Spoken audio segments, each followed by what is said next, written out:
कहते हैं कि बालक तो रोता है, तुम तो रो ही नहीं रहे, रो तो सही। राम जी ने कहा मैया हम पे कौन सी विपत्ति आई है जो हम रोए, रोते तब है तब कोई विपत्ति आई, मैं क्यों रो, उस पे कौन सी विपत्ति आन पड़ी है। कौशल्या जी को इतना सुन करके नेत्र भीग गए। उन्होंने कहा अपने राम विपत्ति आती, जिस पर विपत्ति आए तो सभी रोते हैं, हम पर विपत्ति आए तब रोते ही है, लेकिन केवल आप ही तो ऐसे हो जो आपके भक्त पर विपत्ति आती है पर रोते हैं।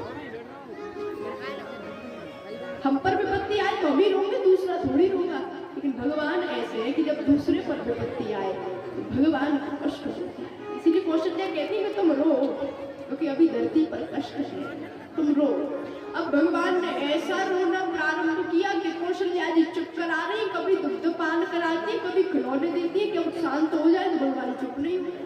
कौशल्या जी कहती इसके साथ बड़ी समस्या है, इसे बुलाना ही नहीं था, अब बंदी नहीं हो रहे। मैया कहते हैं चुप हो जाओ, तो अब क्यों रो रहे हो। राम जी कहते हैं बोले मैया अब सबका रोना हमें ही तो रोना है, इसीलिए रोना।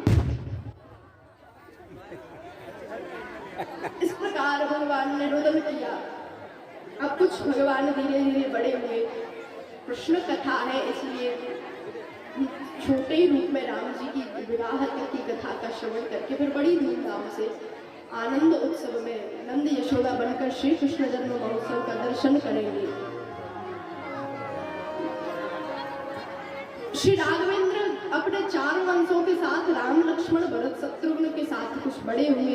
एक दिन भगवान जिद पे अड़ गए, मैया मैं तो चंद खिलौना ले हो, मैया मोहे चंद देव वचन उचारे। राम जी जननी की साड़ी को पकड़ कर रूठ गए, जननी की साड़ी को अचल गही रूठे राम, मैया मोहे चंद देव वचन उचारे। कहते मुझे चंद्रमा चाहिए।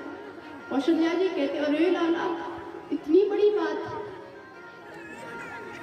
चंद्रमा को भूतल पर उतारना कितनी अनहोनी बात है। अनहोनी बात नहीं बस के हमारे। कौशल्या जी कहते मेरे बस की बात नहीं है कि मैं चंद्रमा को उतारूं, लेकिन मन ही मन में भगवान सोच रहे, मुस्कुरा रहे, प्रसन्न हो रहे। वो कहते हैं मैया देखो तो सही, जननी तुम्हारे गेह सर्वशक्तिमान सुत होई के पधारे हैं, भूतल पे चंद को उतार वो कठिन काह, आपने तो रामचंद्र भूमि पे उतारे।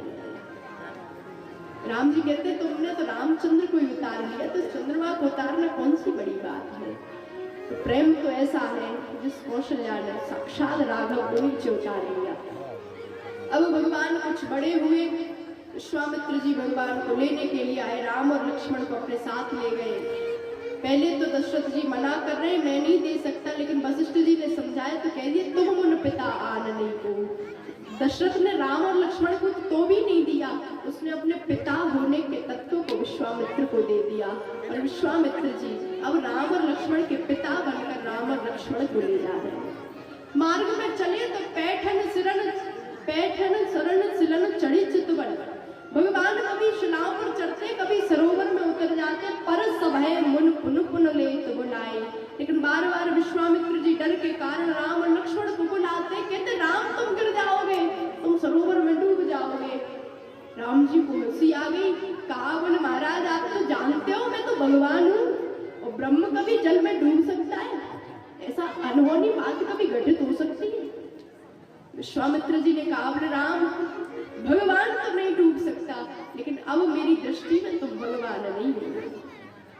राम जी कहते पिताजी को तो तुम कह रहे थे कि तजऊ मोह अज्ञान, मेरे पिता से तो कह रहे थे कि राजन मोह और अज्ञान को छोड़ दो, ये तो भगवान है, ये अपनी लीला करने आए, तुम मुझे दे दो, मोह का त्याग कर दो, और अब खुद मोह में पड़ रहे हो। विश्वामित्र कहते कि तब मुझे डर नहीं था, क्योंकि तब मुनि विश्वामित्र उपदेश दे रहा था, लेकिन जब से दशरथ ने कहा है तुम मुन पिता आनने को, तब से वो दशरथ के पितृत्व का लक्षण मुझ में आ गया, और पिता के लिए तो बालक सदैव छोटा होता है। इसलिए अब मुनि विश्वामित्र नहीं, अब पिता विश्वामित्र बोल रहा है।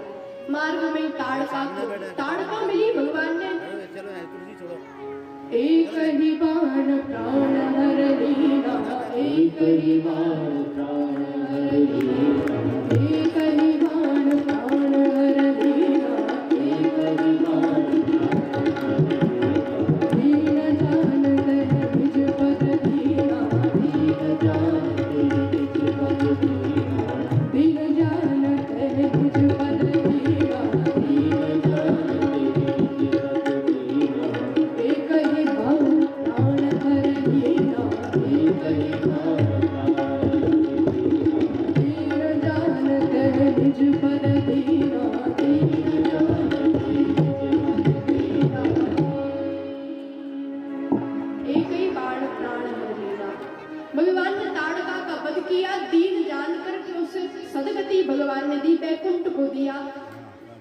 अब किसी ने भगवान से पूछा, तुलसीदास जी से कहा कि तुम ताड़का जैसी राक्षसी को दीन लिख रहे हो, दीन जानते हैं निज पर दीन, दीन क्यों कह रहे हो, वो तो राक्षसी थी।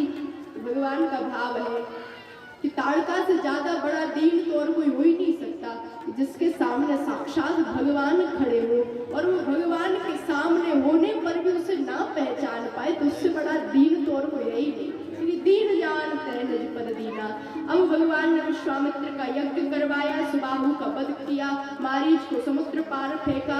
अब स्वयंवर श्री जनक जी ने जानकी जी के लिए मिथिलापुरी में आयोजित किया है और वो भी धनुष यज्ञ है, और बिना राम के तो धनुष यज्ञ संपन्न नहीं हो सकता।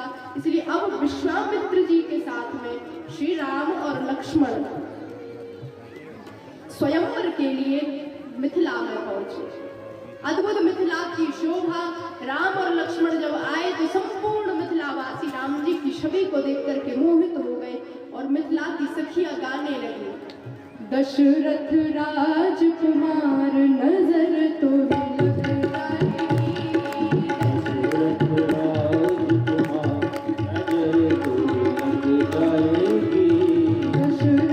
राजकुमार नजर तो लग जाएगी, दशरथ राजकुमार नजर तो लग जाएगी, दशरथ राजकुमार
मत मन चुकुल जैसे झूमत मत मन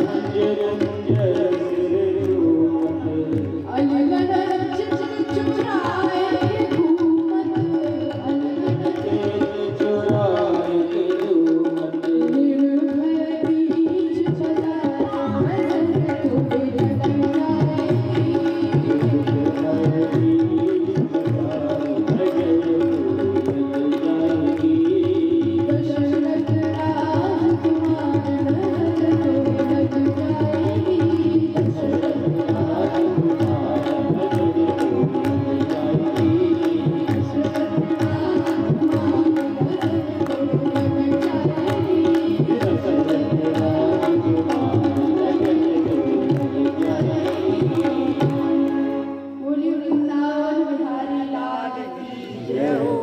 श्री अवध बिहारी लाल की जय। भगवान मिथिला की गलियों में भ्रमण करते हैं। तदंतर विश्वामित्र जी के साथ अब स्वयंवर में पधारे। भूप सहस कई बारा लगे उठावन टरे नटारा। धनुष रखा है। जनक जी की प्रतिज्ञा है कि जो धनुष का खंडन करेगा वो जानकी जी से विवाह करेगा। कोई नहीं कर पाया क्योंकि जानकी जी लक्ष्मी स्वरूपा है और उनका वर्ण तो कोई राम ही कर सकता है। अन्य राजा काम का स्वरूप है, इसीलिए वो वैदेही का कभी वर्ण कर ही नहीं सकते। क्योंकि जानकी जी केवल देही होती तो हो सकता है काम रूपी राजा जो आए थे वो धनुष को तोड़ देते, लेकिन जानकी जी देही नहीं है, वो वैदेही है, अर्थात देह से परे है। और वैदेही का वर्ण तो वैदेही के लिए धनुष तो कोई राम ही तोड़ सकता है। इसलिए राम जी आए, धनुष का खंडन किया, जानकी जी गदगद हो गई। और मिथिला की सखियां तो कहती है कि धनुष राम ने थोड़ी तोड़ा है, धनुष तो हमारी किशोरी जी श्री जानकी जी ने तोड़ा। क्योंकि राम जी ने धनुष तोड़ा भले, लेकिन दृष्टि जानकी जी के ऊपर थी, इसलिए जानकी जी की दृष्टि में वो सामर्थ्यता थी कि उनका अपन राम जी के भीतर आ गया और तब राम जी ने धनुष का खंडन कर दिया। क्योंकि राम वैदेही की कृपा से राम मिल सकते हैं, अन्यथा राम नहीं मिल सकते। बोलिए अवध बिहारी लाल की जय। तो अभी सूक्ष्म रूप में, क्योंकि कथा व्यास गादी तो होती इसीलिए है कि वहां से विस्तार किया जाए, विस्तृत किया जाए, क्योंकि व्यास का अर्थ ही है विस्तार करना। लेकिन समय कम है, कभी यदि राम कथा हो तब हम विशेष रूप से राम कथा में इस प्रसंग की चर्चा करेंगे।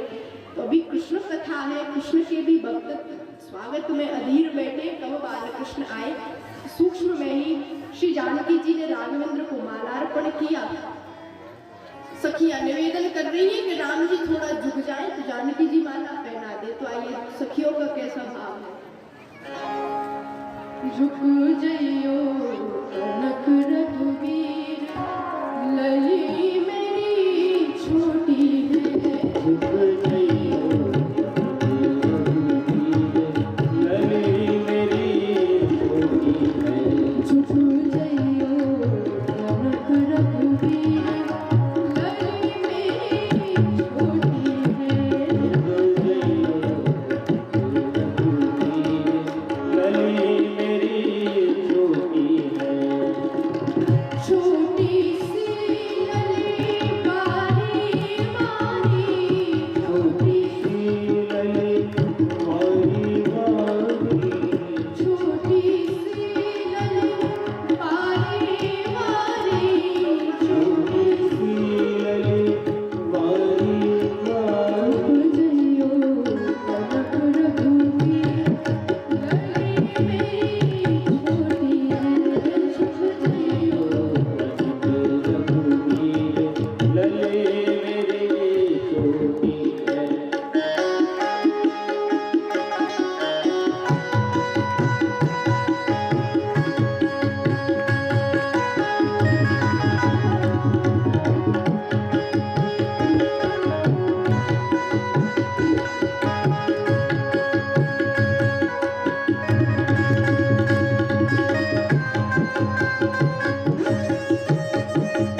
तुम्हारे जैसी थोड़ी है हमारी जानकी जी, इन्होंने तो कभी इतनी देर तक खड़ी भी नहीं हुई। तुम ताड़का तो मार सकते हो, लेकिन जानकी जी तो बहुत ज्यादा कॉम्प्लेक्स, इसलिए भाव है उनका। कब की खड़ी पग तू खनलावे, कब की खड़ी पग तू खनलावे, कब की खड़ी पग तू खनलावे, कब की खड़ी पग तू खनलावे। अब दया करो रघुवीर, लली मेरी छोटी है। अब दया करो रघुवीर, लली मेरी छोटी है। झुक जइयो रघुवीर, लली मेरी छोटी है। झुक जइयो रघुवीर, लली मेरी छोटी है। झुक जइयो रघुवीर, लली मेरी छोटी है। झुक लली मेरी छोटी है, लली मेरी छोटी है। बोलिए सियावर रामचंद्र जी की जय। सखियों के इस प्रकार कहने पर लखनलाल ने राम जी के चरण पकड़े, उठाने के लिए राम जी झुके, इतने में सिए जय माल राम और बेली। जानकी जी ने मालार्पण किया, दोनों का पाणी ग्रहण संस्कार हुआ और मिथिला में भगवान श्री जानकी जी को लेकर के आए। श्री गोस्वामी तुलसीदास जी ने वर्णन किया।